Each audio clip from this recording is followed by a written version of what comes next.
আল্লাহ পাক রব্বুল আলমিনের সমস্ত প্রশংসা যে আল্লাহ পাক রব্বুল আলমিন আমাদের জন্য পাক পবিত্র বস্তুকে হালাল করেছেন এবং খবিস নোংরা বস্তুকে আল্লাহ পাক আমাদের জন্য হারাম করেছেন।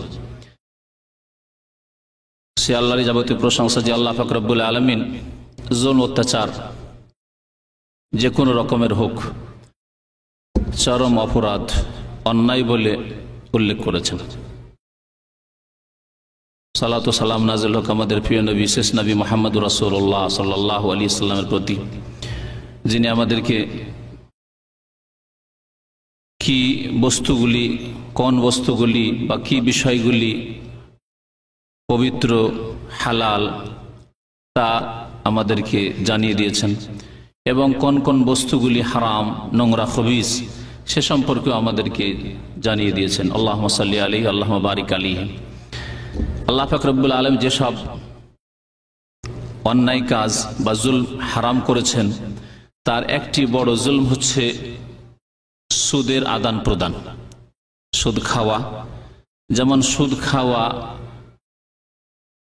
চরম অপরাধ, চরম অন্যায়, বড় জুলম এবং বড় কাবিরা গুনাহ, ঠিক তেমনি যারা সুদ খেতে সাহায্য করবে, সুদ দেবে অথবা সুদের কারবার করবে, সুদের কারবারে কাজে সহযোগিতা করবে, সে সাক্ষী হিসাবে হোক অথবা ক্লার্ক লেখক হিসাবে হোক অথবা কর্মচারী হিসাবে হোক, সকলেই এই অপরাধে জড়িত। আল্লাহ পাক রব্বুল আলমিনের রাসূল সাল্লাল্লাহু আলাইহি সাল্লাম এই সকল ব্যক্তিকে বলেছেন যে হুম সাওয়া, এরা অপরাধে সকলে সমান।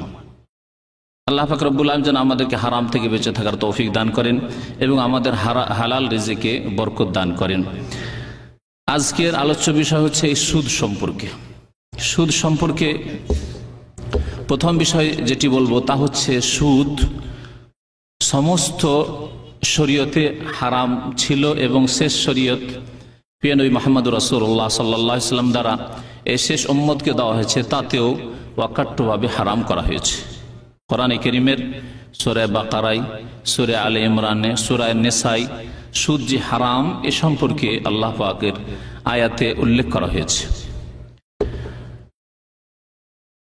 আগের জামানায় তো সুদ হারাম ছিল, কিন্তু ইহুদিরা তারপরেও সুদ খেত, এ কথাও কোরআনে কারীমে আল্লাহ পাক রব্বুল আলামিন উল্লেখ করেছেন। সুদ এমন একটি অপরাধ যাতে চারিত্রিক অপরাধ রয়েছে, যাতে রয়েছে আর্থিক অপরাধ, যাতে রয়েছে সামাজিক অপরাধ, এমনকি যাতে রয়েছে রাজনৈতিক অপরাধ। এই চারটি বিষয়কে বিস্তারিত ভাবে আলোচনা করতে গেলে কোরআন হাদিসে যে সব সুদ সম্পর্কে শাস্তির কথা বলা হয়েছে, সুদ সম্পর্কে যেসব অপরাধ এবং জুলম এবং যে দিকগুলি বলা হয়েছে, তুলে ধরা হয়েছে, সেগুলি হয়তো আলোচনায় আসবে না। সেই জন্য আমার কথা এখানে সংক্ষেপ করে দিচ্ছি। মনে রাখবেন যে সুদ সামাজিক দিক থেকে অপরাধ, অর্থাৎ আপনি সমাজের ক্ষতি করলেন। যে ব্যক্তি সুদ খায়, সুদের কারবার করে, সুদ নেই অথবা দেয়, সে সামাজিকভাবে অপরাধী, সমাজের ক্ষতি করল।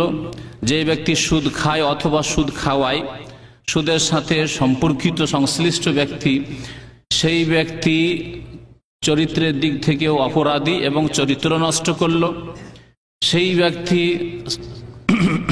আর্থিক দিক থেকেও অপরাধী এবং অর্থের ক্ষেত্রেও জুলম অত্যাচার করল। সেই ব্যক্তি রাজনীতির ক্ষেত্রেও অপরাধী। কোরআন এবং হাদিসের আলোকে এই সব দিকগুলিকে বিস্তারিত উলামায়ে কেরামগণ উল্লেখ করেছেন।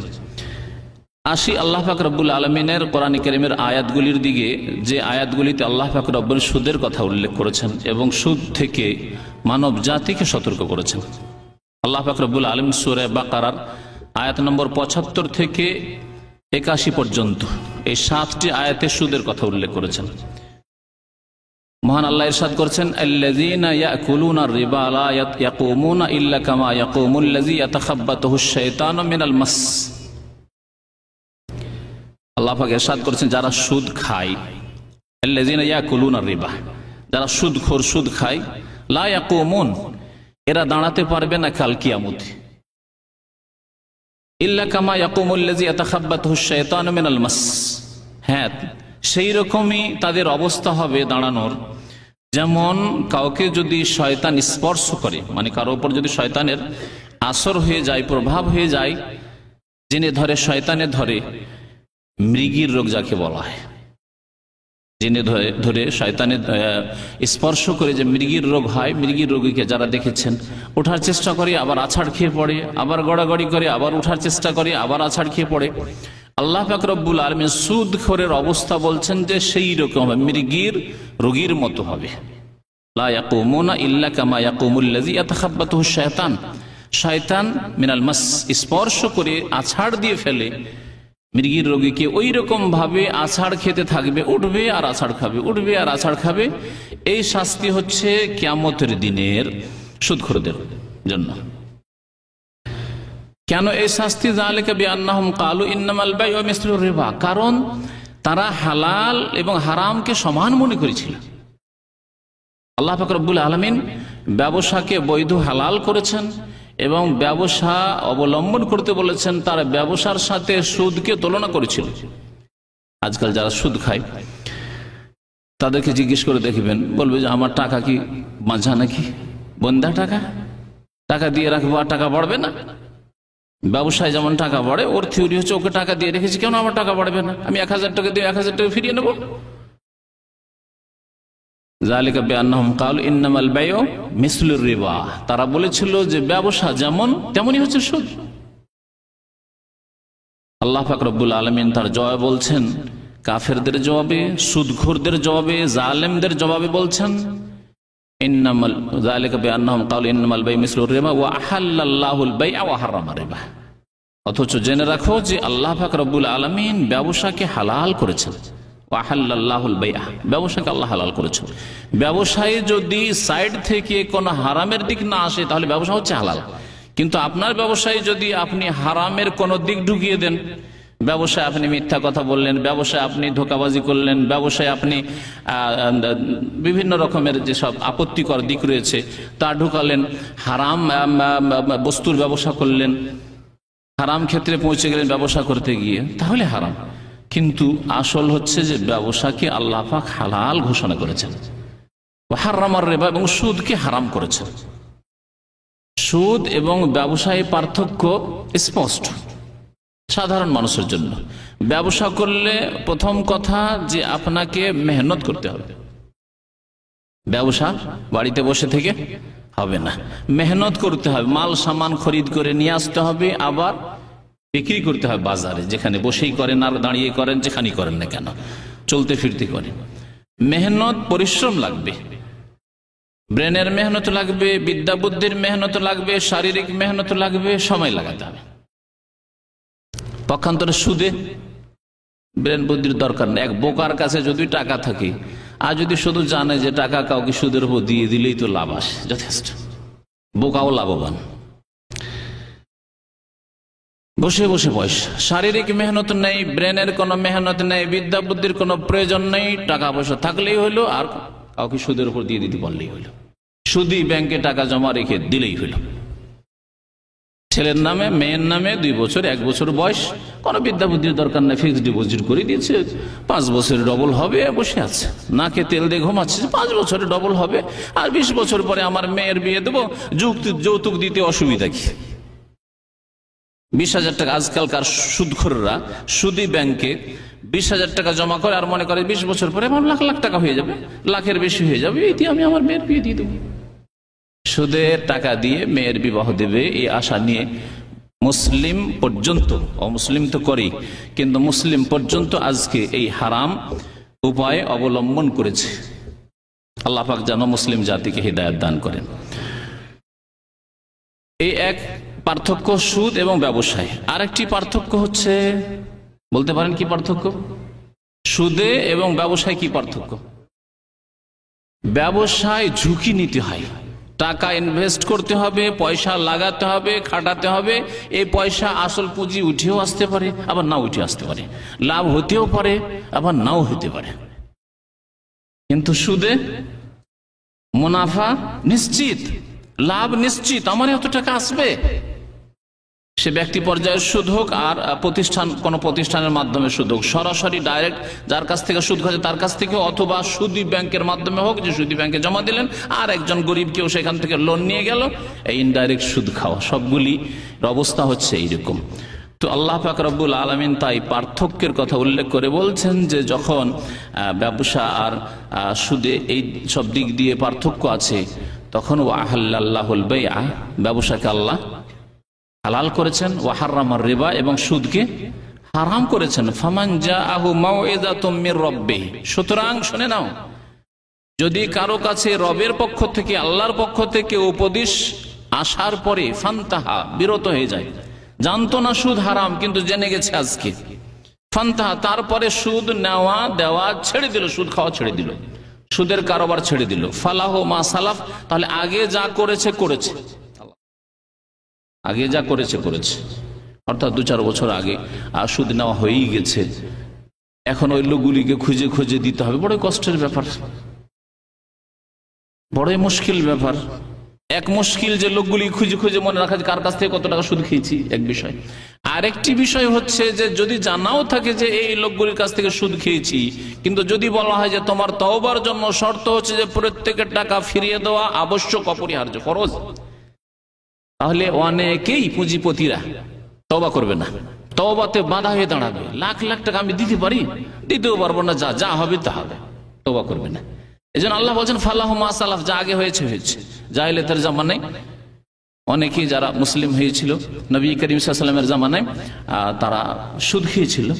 তাদের একজন ছিলেন আব্বাস রাদিয়াল্লাহু তাআলা, বড় পয়সাওয়ালা মানুষ ছিলেন, ব্যবসায়ী মানুষ ছিলেন মক্কায়। আল্লাহ ফালাহু মা সালাফ ওয়া আমরুহু ইলাল্লাহ, তবে তার ফয়সালা আল্লাহ পাকের কাছে হবে। আল্লাহ পাক যদি তার তওবা আন্তরিকতা দেখেন, আল্লাহ পাক যদি তার ইখলাস দেখেন, তার নিষ্ঠা দেখেন, সত্যি অন্তর থেকে তওবা করেছে আর সুদ খাবো না, এমন না যে সুদের সুযোগ পায় না সেই জন্য খাই না, বা সুদ নিলে অসুবিধা আছে সেই জন্য নিচ্ছে না, পার্থিব অসুবিধা আছে, বরং ইখলাসের সাথে, নিষ্ঠার সাথে সত্যি সুদ থেকে তওবা করেছে। কিন্তু কোন ব্যক্তি আল্লাহর উপদেশ আসার পরে যদি আবার ফিরে যায় সুদের দিকে, ওমান আদা, আবার সুদ খাওয়াই ফিরে যায়, ফাউলাইকা হুমুজ জালিমুন, আল্লাহ বলছেন তারাই জালেম। তারপর আল্লাহ পাক বলছেন ইয়ামহাকুল্লাহুর রিবা, সুদকে আল্লাহ পাক বিলুপ্ত করে দেন।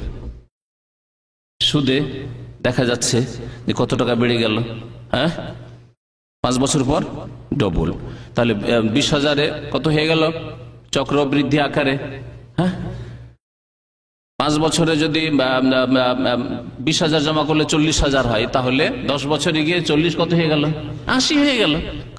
সুদের ভাগ যেটা ছিল সেটাও ডবল হইল, আর যেটা আসল রেখেছিলেন সেটাও ডবল হইল, এই করে। আর ব্যক্তি পর্যায়ে সুদ তো বাৎসরিক হয় না, তো মাসিক, মাসে এত টাকা, মাসে এত %।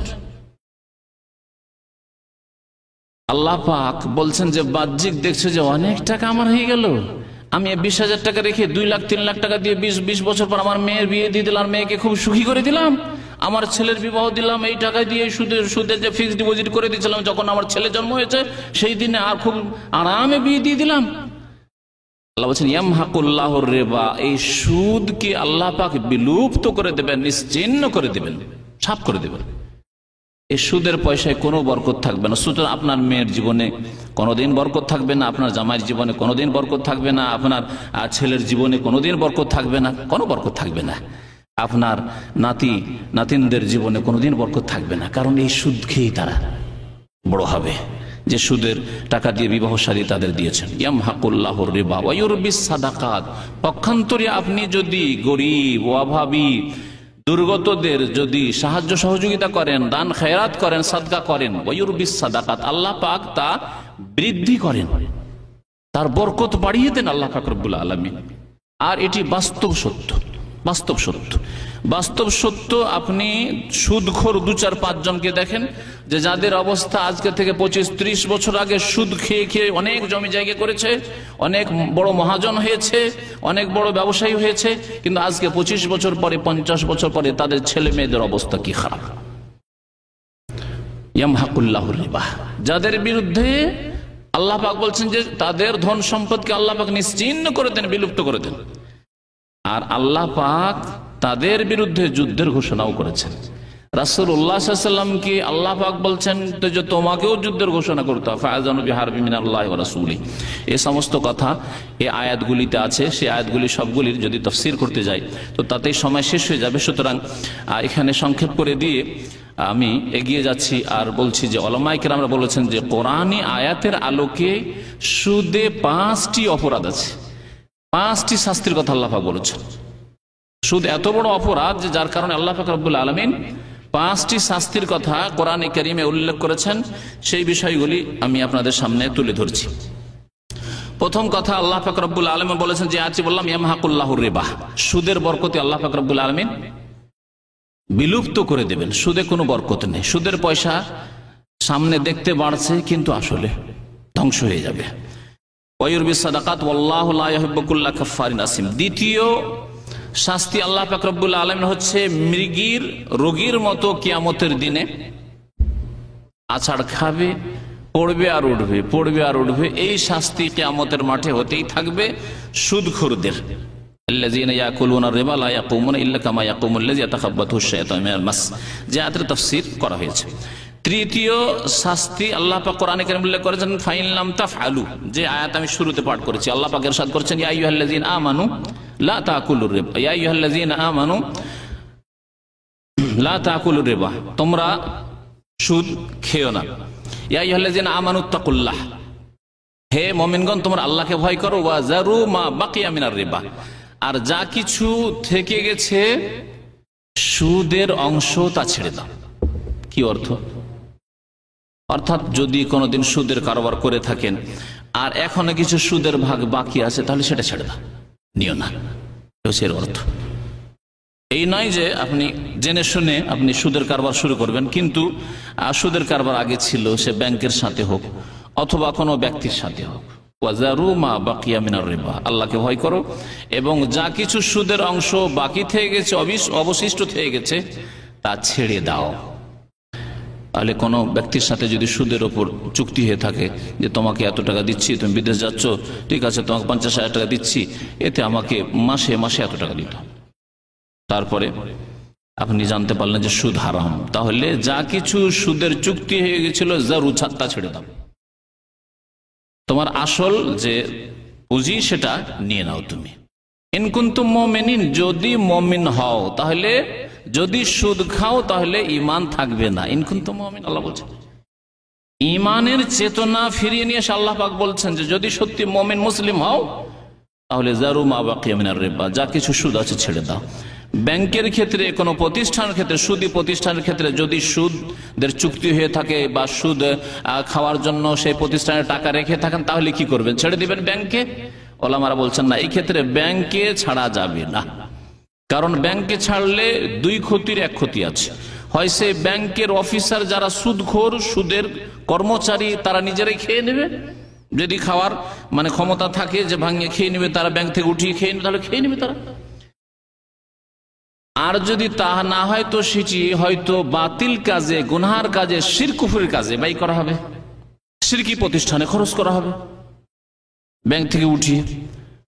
সুতরাং দুই ক্ষেত্রেই আপনার অপরাধ হবে, বাতিলের জন্য সহযোগিতা করা হবে।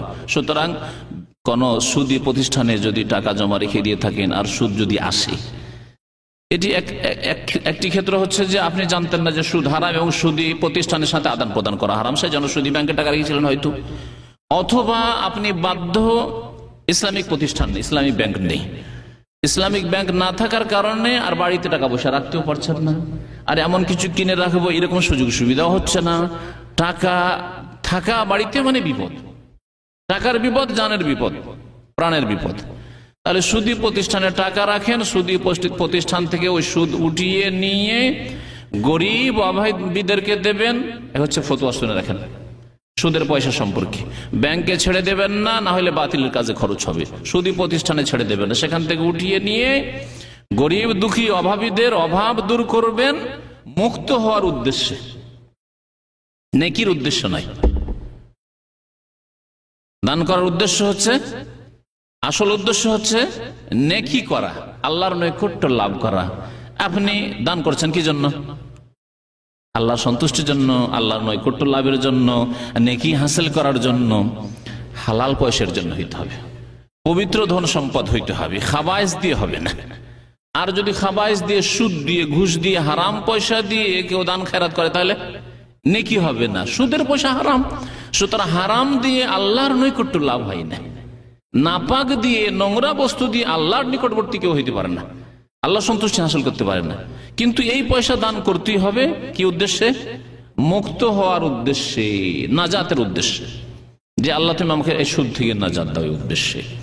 এই টাকা পয়সা ফেলেও রাখবে না কোথাও। এবং এই ক্ষেত্রে আমাদের দেশে বেশ কিছু ভুল ভ্রান্তি আছে ফতুয়াতেও। এক শ্রেণীর মুফতিগুলো ফতুয়া দিয়ে থাকে যে টাকা নিয়ে কি করবে, পেশাবখানা পায়খানা বানিয়ে দেবে। আরে ভাই, পেশাবখানা পায়খানা বানিয়ে দিলেন আর গরিবকে দেওয়া যাবে না? পেশাবখানা পায়খানা বানানো বেশি জরুরি না? একজনের বাড়ি নেই, ঝড়ে উড়ে গেছে। আবার কে বলে মুসলিমকে খাওয়াবে না। মুসলিমকে কি করে খাওয়াবে সুদের পয়সা? কাকে খাওয়া? মুসলিমকে খাওয়া। এখানে আমি জিজ্ঞাসা করি ওইসব মুফতিদেরকে যারা বোঝার চেষ্টা করে না যে আল্লাহর বান্দা মুমিন খেতে পাই না, তাকে আগে খাওয়াতে হবে, সে মজবুর, অচল অবস্থা, তাকে আগে খাওয়াইতে হবে না যে আল্লাহ শুধু তাকে আগে খাওয়াইতে হবে। সুতরাং মুমিন মুসলিমকেই খাওয়াবে, মুমিন মুসলিমদের ঘর বাড়ি আগে তৈরি করে দিতে হবে। এমন না যে শুধু পেশাব পায়খানাতে খরচ করা যাবে, এমন না যে শুধু রাস্তাঘাটেই খরচ করা যাবে। কেউ বলছে যে না, রাস্তাঘাট তৈরি করে দাও। রাস্তাঘাট তৈরি না হইলেও মানুষ বেঁচে থাকবে, কিন্তু বাড়ি না থাকলে চলা মুশকিল, থাকা মুশকিল। ঝড়ে বাড়ি পড়ে গেছে, অথবা খেতে পায় না, পেটে খাবার নেই, শরীরে বস্ত্র নেই, কাপড় নেই, অভাবী, তাদেরকে আগে দিতে হবে। যাই হোক, মুসলিমকে অথবা প্রয়োজনে অমুসলিমকেও দান করে দেবে, মুক্ত হওয়ার জন্য, আল্লাহর নৈকট্য লাভের জন্য নয়। বলছিলাম যে আল্লাহ পাক রব্বুল আলামিন বলছেন যে ইয়া আইয়ুহাল্লাযীনা আমানুত্তাকুল্লাহ ওয়া যারু মা বাকিয়া মিনার রিবা, যা সুদ আছে তা ছেড়ে দাও, মানে তুমি নিজের স্বার্থে ব্যবহার করতে পারবে না।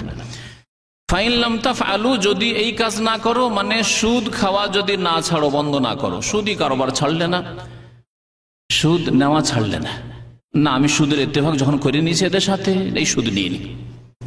আল্লাহ বলছেন ফাআযানু বিহারবিন মিনাল্লাহি ওয়া রাসূলিহি, তাহলে আল্লাহ এবং রাসূলের পক্ষ থেকে যুদ্ধের ঘোষণা শুনে নাও। ফাআযানু মানে জেনে নাও, ঘোষণা শুনে নাও। বিহারবিন যুদ্ধের, মিনাল্লাহ আল্লাহর পক্ষ থেকে বা রাসূলের পক্ষ থেকে সাল্লাল্লাহু আলাইহি ওয়াসাল্লাম। আল্লাহর পক্ষ থেকে যুদ্ধের ঘোষণা এর একটি অর্থ, রাসূল সাল্লাল্লাহু আলাইহি ওয়াসাল্লামের পক্ষ থেকে যুদ্ধের ঘোষণা এর আরেকটি অর্থ। আল্লাহর পক্ষ থেকে যুদ্ধের ঘোষণা মানে আযাবে ইলাহির ঘোষণা শুনে নাও, অপেক্ষা করো। আল্লাহ পাকের যুদ্ধ, আল্লাহর আযাব, ব্যক্তি জীবনে আযাব, পারিবারিক জীবনে আযাব, তোমার বাড়িতে আল্লাহর আযাব, তোমার ছেলে মেয়েদের উপর আল্লাহর আযাব, তোমার দেশে আল্লাহর আযাব, এই সুদের কারণে। জাতির ওপর আযাব সুদের কারণে, জাতি সুদে লিপ্ত হয়ে গেছে, সুতরাং আল্লাহর আযাব, আল্লাহর পক্ষ থেকে যুদ্ধের ঘোষণা হচ্ছে আযাব ইলাহি, আসমান থেকে আযাব হোক, আর জমিন থেকে আযাব হোক, আর স্বাস্থ্যের উপর আযাব হোক, মহামারী দিয়ে আযাব হোক, বিভিন্ন রকমের আযাব। এ হচ্ছে আল্লাহ পাকের পক্ষ থেকে যুদ্ধের ঘোষণা। আর রাসূলুল্লাহ সাল্লাল্লাহু আলাইহি ওয়াসাল্লামের পক্ষ থেকে যুদ্ধের ঘোষণা হচ্ছে যে রাসূলুল্লাহ সাল্লাল্লাহু আলাইহি ওয়াসাল্লামের সামনে কেউ যদি সুদ থেকে তওবা না করে, সুদের উপর অটল থাকে, যেন আমি সুদ ছাড়তে পারবো না, মুসলিম হইলাম, কলেমা পড়লাম, নামাজ পড়বো, রোজা রাখবো, যাকাত দেবো, কিন্তু সুদ খাওয়া ছাড়তে পারবো না, তাহলে রাসূলুল্লাহ সাল্লাল্লাহু আলাইহি ওয়াসাল্লামকে হুকুম যে যুদ্ধের ঘোষণা করে দাও। এই হচ্ছে আয়াতের অর্থ। এই জন্য নবী করিম সাল্লাল্লাহু আলাইহি ওয়াসাল্লামের সিরাতে রয়েছে যে যখন তায়েফের লোকেরা ইসলাম গ্রহণ করলো, তায়েফে সাকিফ নামক একটি গোত্র, প্রসিদ্ধ গোত্র বসবাস করত। এরা বলল যে আমরা সব কাজই করব, নামাজ, রোজা, হজ, যাকাত সবই করব, কিন্তু সুদ খাওয়া ছাড়তে পারবো না, কারণ আগে থেকে আমাদের চলে আসে সুদি কারবার এবং বড় লাভজনক কারবার, সুদের কারবার ছাড়তে পারবো না। যেমন মারওয়ারি, ভারতের মারওয়ারি জাত সুদের কারবার ছাড়বে না।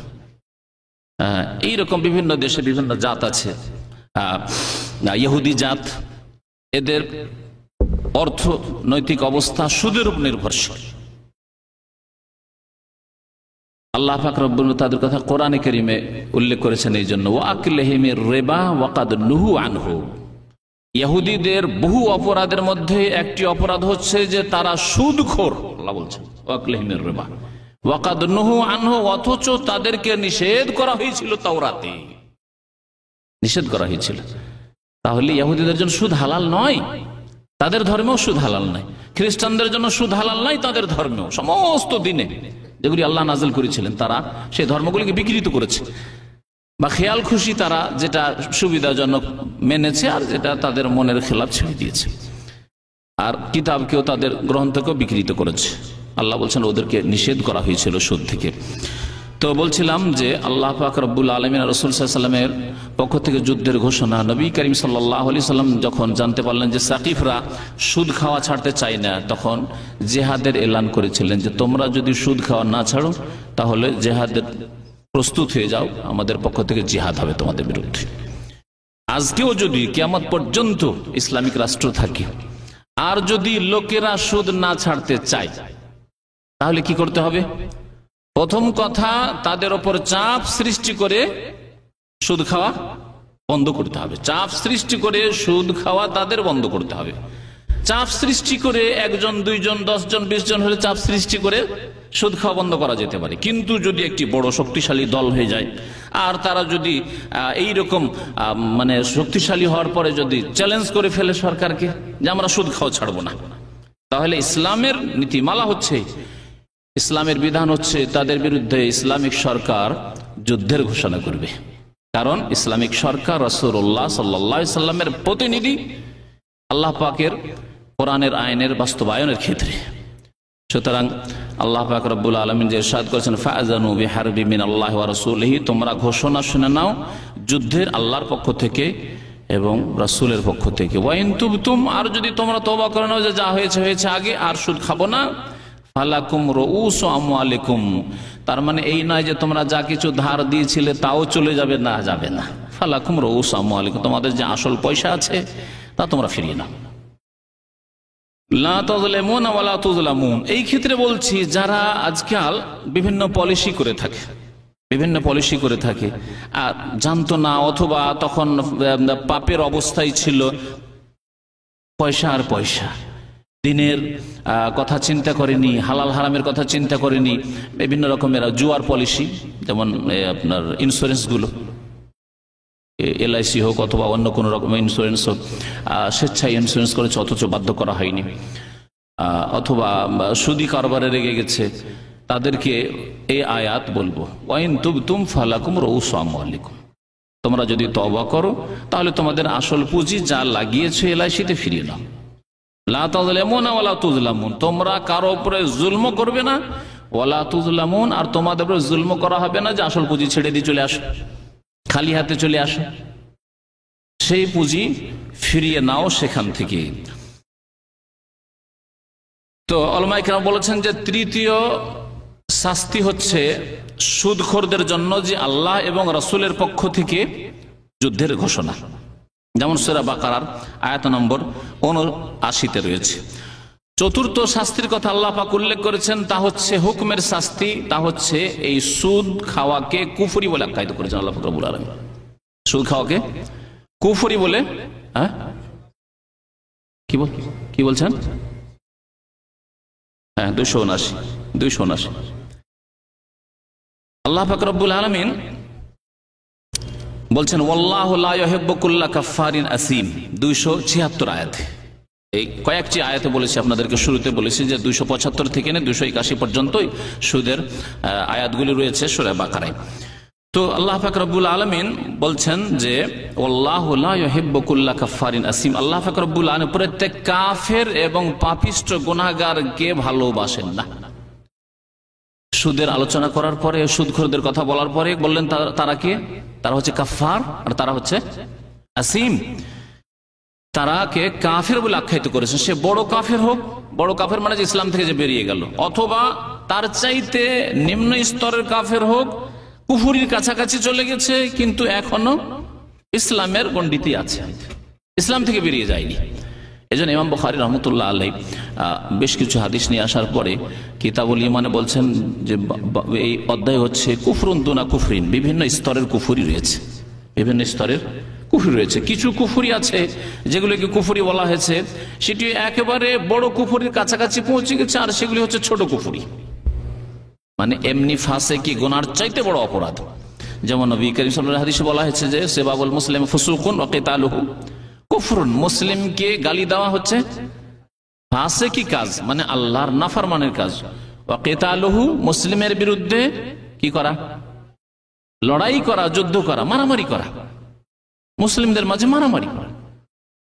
কুফরুন, নবী সাল্লাল্লাহু আলাইহি ওয়াসাল্লাম কুফরি, কুফরি মানে বড় কুফরি। বড় কুফরি যদি হয়তো আল্লাহ পাক রব্বুল আলামিন আবার সূরা হুজুরাতে বলেছেন ওয়া ইন তাইফাতান মিনাল মুমিনিনা ইকতাতালু, মুমিনদের দুইটি দল যদি আপোষে লড়াই লিপ্ত হয়ে যায়, তাহলে আল্লাহ মুমিনও বলছেন না, বলছেন লড়াই লিপ্ত হয়ে যায়। মুমিন আর থাকলো কোথায়? কাফের হয়ে যায়।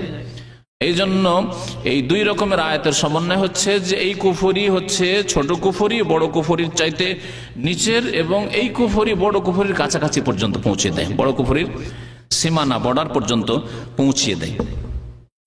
আল্লাহ পাক রব্বুল আলামিন আরো বলেছেন আরেকটি আয়াতে যে ওয়াজারু মা বাকিয়া মিনার রিবা ইন কুনতুম মুমিন, যদি মুমিন হয়, যেমন বললাম। তাহলে যদি কেউ যদি সুদ খাওয়া না ছাড়ে, তাহলে ঈমানের ঝুঁকিতে থাকবে সে, ঈমান তার কুফরিতে চলে যাবে। তারপরে আল্লাহ পাক রব্বুল আলামিন আরেকটি আয়াতে বলেছেন ইয়া আইয়ুহাল্লাযীনা আমানু লা তাকুলু রিবা আদআফা মুদাআফা ওয়াত্তাকুল্লাহা লাআল্লাকুম তুফলিহুন, সূরা আলে ইমরান আয়াত নম্বর 130। হে মুমিনগণ, তোমরা চক্র বৃদ্ধি আকারে কি করবে না? সুদ খাবে না। তার মানে এই না চক্র আকার বৃদ্ধি যদি না, মানে চক্র বৃদ্ধি আকারে যদি না হয় তাহলে সুদ খাওয়া যাবে না, একটা খেলো সুদ। কিন্তু সেই জামানায় যদি এই যেহেতু এইরকম সুদ খেত মক্কার মুশরিকরা, সেই জন্য আল্লাহ পাক আদআফা মুদাআফা বলেছেন। কেমন সুদ খেত? চক্রবৃদ্ধি আকারে সুদ খেত তারা। সুদের ওপর টাকা দিয়েছে, 1000 টাকা দিলাম আর 6 মাসের জন্য দিলাম, এতে তুমি এত টাকা সুদ দেবে। 6 মাস হয়ে গেল, তখন বলছে দাও টাকা, দাও আর সুদ দাও। যে টাকা তো ভাই এখন দিতে পারছি না। আচ্ছা টাকা দিতে পারছো না, তো এক কাজ করো, তোমার ওই যে সুদ আছে আর যে টাকা আমার দেওয়া আছে ওর ওপর এখন সুদ চালু। যেমন আজকাল ব্যাংকে তো এই সিস্টেমই আছে, সুদ, সুদের ওপর সুদ, সুদের ওপর সুদ। একে বলা হয়েছে আদআফা মুদাআফা। বাস্তব অবস্থা সুদ খাওয়ার এইরকম ছিল, সেই জন্য আল্লাহ পাক রব্বুল উল্লেখ করেছেন সুদ যদি কেউ না বাড়ায়, সময় চলে আসলো তারপর আর বাড়াইলো না, তারপরেও সুদ হারাম।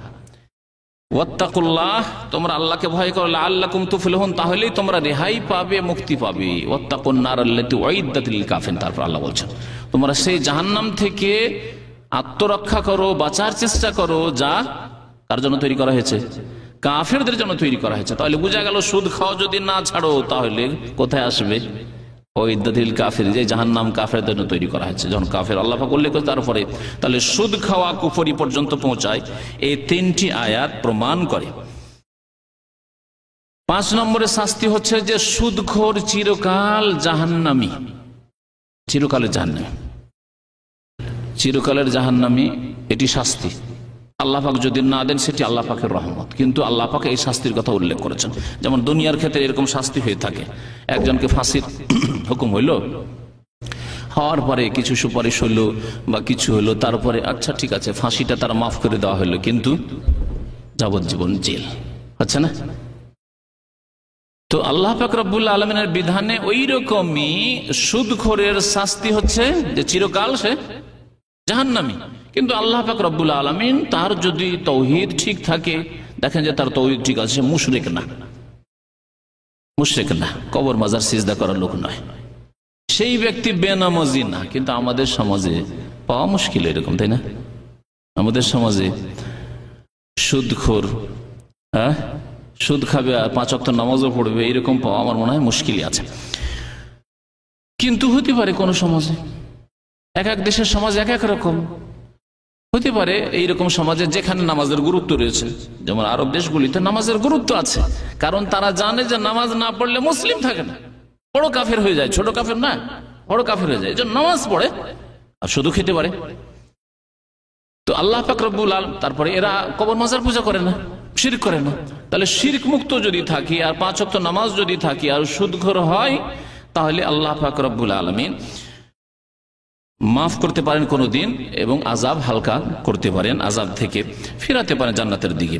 তো আল্লাহ পাক রব্বুল আলামিন এই ক্ষেত্রে উল্লেখ করেছেন ওমান আদা, যে ব্যক্তি সুদের দিকে ফিরে যায়, ফাউলাইকা আসহাবুন নার, তারা হচ্ছে জাহান্নামী, জাহান্নামের অধিবাসী, হুম ফিহা খালেদুন, এবং সেখানে তারা চিরকাল থাকবে। এই 5টি শাস্তির কথা আল্লাহ পাক রব্বুল আলামিন কোরআনে কারীমে উল্লেখ করেছেন সুদ সম্পর্কে। সুদ যে হারাম, এই হারাম হওয়ার হিকমত সম্পর্কে আল্লামা সালেহুল ফাওজান হাফিজাহুল্লাহ তাআলা তার একটি কিতাবে উল্লেখ করেছেন বেশ কয়েকটি কারণ সুদ কেন হারাম। কারণ অনেকে যুক্তি পেশ করে যে সব ক্ষেত্রে তো গরিবের কাছ থেকে সুদ খাই না, অনেক সময় এমন জায়গা থেকে সুদ খাচ্ছি। এক হচ্ছে গরিবের কাছ থেকে সুদ খাওয়া, তো গরিবের কাছ থেকে সুদ খেলে তারপরেও বলছে যে না, তোর তো উপকার করলাম, ও তো কখনো বিদেশ যেতে পারতো না, আমি তোকে টাকা দিয়ে বিদেশ পাঠাইলাম, তো উপকার তো করলাম, সুদ খেলাম। এইরকম যুক্তি অনেকে পেশ করে। আবার অনেকে বলে ঠিক আছে আমি গরিবের কাছে সুদ খেলাম না, কিন্তু বড় বড় কোম্পানি, আজকাল বড় বড় ফ্যাক্টরির মালিকরা, এরা লাখ লাখ কোটি কোটি টাকার সুদ নেই, তারপরে এক দেশ আরেক দেশের কাছে, বিশ্ব ব্যাংকের কাছে সুদের উপর টাকা নেই, সুদি কারবার এগুলি করে। তার বলছে যে এরা তো আর পেটের অভাবে, এদের রক্ত চোষা কেমন করে হলো, এরা পেটের অভাবে সুদের উপর টাকা নেয়নি। সুতরাং এইগুলি সুদ আলাদা ধরনের সুদ। এই জন্য সুদ যে হারাম, সর্বপ্রকারের সুদ হারাম। সে গরিবের কাছ থেকে খান, সেও সুদ হারাম। পয়সাওয়ালার কাছ থেকে খান, বড় পুঁজিপতি তার ব্যবসাকে আরো কোটি কোটি টাকায় পরিণত করতে চায়, আরো বড় ব্যবসা করতে চায়, আর একটি সাইট খুলতে চায়, আরেকটি ফ্যাক্টরি খুলতে চায়, সেই জন্য সে সুদের উপর টাকা নিচ্ছে কোনো প্রতিষ্ঠান থেকে অথবা ব্যক্তির কাছে। সমস্ত ক্ষেত্রে সুদ হারাম। আল্লামা সালেহুল ফাওজান হাফিজাহুল্লাহ তাআলা সুদ হারামের হিকমত সম্পর্কে বলছেন যে প্রথম কথা যে সুদ হচ্ছে বাতিল পন্থায় অন্যের ধন সম্পদ ভক্ষণ করা, যা আল্লাহ হারাম করেছেন। ইয়া আইয়ুহাল্লাযীনা আমানু লা তাকুলু আমওয়ালাকুম বাইনাকুম বিল বাতিল, হে মুমিনরা তোমরা তোমাদের ধন সম্পদ বাতিল পন্থায়, একে অপরের ধন সম্পদ বাতিল পন্থায় ভক্ষণ করবে না। বাতিল পন্থায় ধন সম্পদ ভক্ষণ করা, চুরি, ডাকাতি, ছিনতাই, ঘুষ, সুদ, এই ধরনের যতগুলি রাস্তা আছে অবৈধভাবে, এমনকি বিবাহ শাদীর ক্ষেত্রে যৌতুক বাতিল পন্থায় ভক্ষণ, এই জন্য হারাম। সে বাধ্য হয়ে দিচ্ছে, মেয়ের বিবাহ দিতে হবে, বাধ্য করে দিয়েছেন তাকে। এইরকম আমাদের দেশের বরযাত্রী 100-200 বরযাত্রী, আর ওই 100 জন যে আপনার গ্রামের লোক নিয়ে যাচ্ছেন, বিয়ের 10 দিন পরে আপনার গ্রামের ওই লোকগুলি যদি ফুটপাতে ধর্ণা দিয়ে অনাহারে পড়ে থাকে তবুও খেতে ডাকবে না, ডাকবে মেয়ের বাবা। কিন্তু আজকে মেয়ের বিবাহ হচ্ছে বাধ্য খেতে দিতে। এই জন্য এই বরযাত্রীর যে জাহিলি সিস্টেম আছে, এটি হিন্দুদের প্রথা, এটি মুসলিমদের, ইসলাম নয়।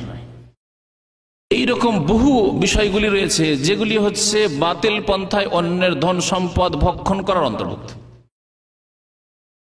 এটি আমার জন্য হালাল, এটিকে হক পন্থায় আমি এর টাকা পয়সা নিচ্ছি না বাতিল পন্থায় নিচ্ছি। আপনাকে সরকার চাকরি দিয়েছে, বেতন দিচ্ছে, আর আপনি কারো কাজ করতে এসেছে, কাজ করার জন্য বলছেন না পয়সা দাও তাহলে করে দেবো, এটি বাতিল পন্থায় খাচ্ছেন। কারণ আপনার এটি পারিশ্রমিক না, আপনার পারিশ্রমিক সরকার দিচ্ছে। তারপরে আপনি সাইড থেকে কাস্টমার কাছ থেকে, লোকেরা যা আসছে, জনসাধারণ আসছে, তাদের কাছ থেকে আপনি পয়সা খাবেন, না হলে কাজ করে দেবেন, টেবিলের নিচে ফাইল পড়েই থাকবে, ফাইল আগে বাড়বে না কেন?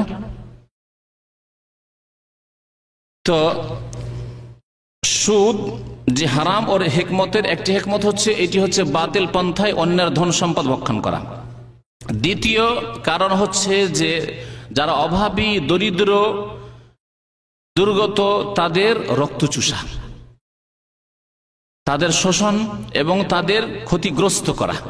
কারণ কোন দেশে গরিব কোনদিন সুদের ওপর টাকা নিয়ে সচ্ছল হয়নি, দেখাতে পারবেন না আপনি। গরিব আরো গরিব হয়ে যাচ্ছে, ফকির দরিদ্র অভাবী আরো বেশি অভাবী হয়ে যাচ্ছে, আর যারা সুদ খাচ্ছে তারা উপর দিকে চলে যাচ্ছে। এই জন্য যেই সমাজে সুদ রয়েছে সেই সমাজে দুটো জাতি তৈরি হয়ে গেছে, আর যেই দুই জাতি মাঝে বড় একটা গ্যাপ সৃষ্টি হয়ে গেছে। ওপর ক্লাসে চলে গেছে এই সুদখোরেরা, পুঁজিপতিরা, যারা অনেক উপরে উঠে গেছে পয়সা পেয়ে, হারাম পয়সা খেয়ে। আর নিচে নামতে নামতে গরিব দুঃখীরা সুদের টাকা পরিশোধই করতে পারে না, তো আসল পয়সা ব্যাংকে সুদ নিয়েছে, আসল টাকা কোথা থেকে যে সুদ আসছে সেই সুদই দিয়ে শেষ করতে পারে না। এইভাবে দুটো তাবাকা, দুটো স্তর তৈরি হয়ে গেছে মানব জাতির। গরিব দেশগুলিতে বিশেষ করে এরকম হয়েছে। আপনি দেখেন বাংলাদেশে, ভারতে, পুরো উপমহাদেশে যেসব এই অবস্থায় এক শ্রেণীর লোকেরা রয়েছে, তাদের যে কত পয়সা আছে আল্লাহ পাক জানেন, অনেক ওপরে উঠে গেছে হারাম খেয়ে খেয়ে। আর এক শ্রেণীর লোক গরিব, এমন গরিব যে তাদের পেটের খাবার নেই, শরীরে কাপড়ের লেবাস পোশাকের পয়সা নেই, বাড়ি ঘরের ব্যবস্থায় নেই, এখনো খড়ের বাড়ি, অসহায় অবস্থায় জীবন যাপন করছে। এরা কোনোদিন সুখী হইতে পারছে না, অথচ সুদের উপর টাকা নিতে আছে, টাকা নিতে আছে, কোন রকমের সুখ আসছে না। কিন্তু এই সুদি সিস্টেম যদি না থাকতো, বরং ইসলামিক নিজাম যদি থাকতো, ইসলামী নিজামের কথা সুদ থেকে রক্ষার উপায় শেষখানে উল্লেখ করব, তখন বলবো যে কিভাবে আমরা গরিব অভাবীদের সহযোগিতা করব। এইরকমই রাষ্ট্রীয় পর্যায়ে আমি একটি কথা শুরুতে বলেছিলাম যে সুদে রাজনৈতিক ক্ষতি রয়েছে, রাজনৈতিক দিক থেকেও সুদে অপরাধ রয়েছে বা ক্ষতি রয়েছে। পয়সাওয়ালা দেশগুলি, ধনী দেশগুলি গরিব দেশগুলিকে কি দিচ্ছে? সুদের উপর টাকা দিচ্ছে, কিছু অনুদান দিচ্ছে নিজের স্বার্থ হাসিল করার জন্য, কিছু সুদের উপর টাকা দিচ্ছে, তোমাদের এই পুল তৈরি করতে হবে, ব্যারেজ তৈরি করতে হবে, এই করতে হবে, রাস্তাঘাট তৈরি করতে হবে, তোমাদের এই সমস্যার সমাধান আছে, এই যে ঝড় তুফান হয়ে চলে এত কোটি টাকা তোমাদেরকে দেওয়া হয় সুদের উপর। সুদের টাকা পরিশোধ করে সুদের উপর সুদ, সুদের উপর সুদ, সুদের উপর সুদ হচ্ছে। গরিব দেশ আরো গরিব হইতেই আছে, চোখের সামনে তা আমরা দেখতে পাচ্ছি। ঋণে সুদি ঋণে ডুবে আছে এইসব দেশগুলি। তো বলছেন যে যারা অভাবী দুর্গত তাদের ক্ষতিগ্রস্ত করা হচ্ছে এই সুদের মাধ্যমে। সুদ এমন একটি অপরাধ যার দ্বারা আপোষে মানব সমাজে যে সুসম্পর্ক হওয়া উচিত, সহযোগিতার মন মানসিকতা হওয়া উচিত, সাহায্য সহজ এহসান হওয়া উচিত, সদাচরণ হওয়া উচিত, তা হয় না কোনদিন। যে ব্যক্তি সুদ খায় সে কখনো এমনিতে ধার দেবে না, কারণ ও জানে যে আমার কাছে অনেকে সুদের উপর টাকা নিয়ে যাচ্ছে, আমি একে কেন 10,000 টাকা ধার দিয়ে রাখবো, লাভ কি, অন্যদেরকে দেবো। একজন দিনদার মানুষও যদি অভাবের তাড়নায় টাকা পয়সা চাইতে যায় পয়সাওয়ালা ওই সুদখোরের কাছে, যে ভাই 10,000 টাকা আমাকে ধার দেন, খুব পেরেশানিতে আছি, দেবে না, কারণ ওর কাছে অনেক কাস্টমার আছে যারা সুদের উপর তার কাছ থেকে টাকা নিয়েছে। আমি একে 10,000 টাকা দেবো, 1 পয়সা পাবো না, আর এদেরকে যদি আমি এই টাকাটা দিই তাহলে অনেক টাকা পয়সা আসবে আমার কাছে, কেন দেবো ওকে? আপোষের সাহায্য সহযোগিতার যে আল্লাহ হুকুম করেছেন, সেই সাহায্য সহযোগিতা শেষ হয়ে যাবে যে সমাজে সুদ আসবে। সুদ যে হারাম এর আরেকটি কারণ হচ্ছে যে সুদ যেই সমাজে চালু হয়েছে সেই সমাজে কাজকর্ম, মেহনত, পরিশ্রম নেই। যেই বাড়িতে সুদখোর আছে ওরা আর কাজকর্ম করবে না, ভোগ বিলাসের জীবনযাপন, সারাদিন ঘুমায় আর ভোগ বিলাস করে, হারাম খায়, হারাম দেখে, হারাম শোনে, আর কিছু কাজ নেই। কারণ সুদের টাকা তো আসতেই আছে। আমি জানি অনেক লোকের কথা আজকাল শুনি যে তারা করে কি, বলছে যে জমি জায়গা এত মেহনত করে লাভ কি, 5 লাখ টাকার জমি বিক্রি করে ব্যাংকে রেখে দিই, সুদী ব্যাংকে 5 লাখ টাকা যদি 5 বছরের জন্য রাখি তাহলে কত হবে? 10 লক্ষ টাকা।